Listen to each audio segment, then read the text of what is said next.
सूर्यदेवाला कळवलं की हां मी आज लवकर उठली आहे आणि त्याच्यासोबतच घेतलं सुंदरसं विठुरायांचं दर्शन, ते पण आमच्या गॅलरीमधून. आमची गॅलरी म्हणजे माझा फेवरेट स्पेस झाला नो.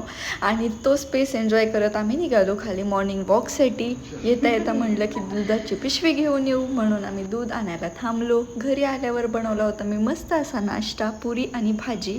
इतकं छान जेवण केल्यानंतर शेट फुल खुश झाले होते. मग ते गेले त्यांच्या ट्रेनिंगला, बिकॉज आज आहे Sunday, full day training session of AWPL.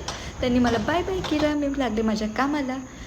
घरात मी असं दार का वाजवते, बिकॉज आतमध्ये एक पालीचं पिल्लू होतं 5 दिवसापूर्वी, पण तरी मला असं वाटलं की ती आत्ता पण असू शकते, तर तिला कळावं की बाबा मी येते म्हणून तू लपून जा. म्हणून मी खरं दार वाजवत होते. आणि मस्त ते बिस्किटचा पुडा घेतला त्या रूममधनं आणि दुधासोबत तो एन्जॉय केला विथ पवित्र रिश्ता. संध्याकाळी हे आले आणि म्हणाले चल आपण शॉपिंगला जाऊया. तर मस्त मी आवरलं. आणि मला सांगा, सगळ्या मुली हेच करतात, पर्ससोबत एक एक्स्ट्रा क्लिप किंवा रबर आपण कॅरी करतो, बिकॉज आपल्याला असं वाटतं की आपल्या हेअर्समुळं आपल्याला म्हणजे वैताग येऊन जाईल, मग ते यूजफुल होईल, जे की कधीच आपण यूज करत नाही. येता येता आम्ही थांबलो जेवणासाठी, बिकॉज खूप लेट झालं होतं.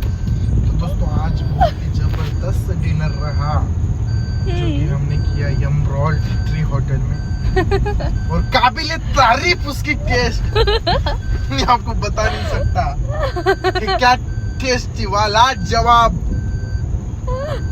मतलब बिना मेहनत करने के बाद इतना अच्छा खाना अगर मिल जाए ना और इतनी अच्छी प्यारी बीवी मिल जाए ना, तो साला क्या चाहिए और जिंदगी में। वाह, व्हेरी गुड। यांना ब्लॉगमध्ये बोलायला दिलं ना, हे असं काहीतरी बोलतात की मी एकदम लाजून जाते, you know, like a pink pink flower. त्याच्यानंतर आम्ही घरी गेलो मस्त पाऊस एन्जॉय करत करत, आणि मी इथं माझे 2-3 शॉपिंगच्या बॅग फ्लेक्स करत. आणि असं होता माझा आजचा संडे. Thank you, bye.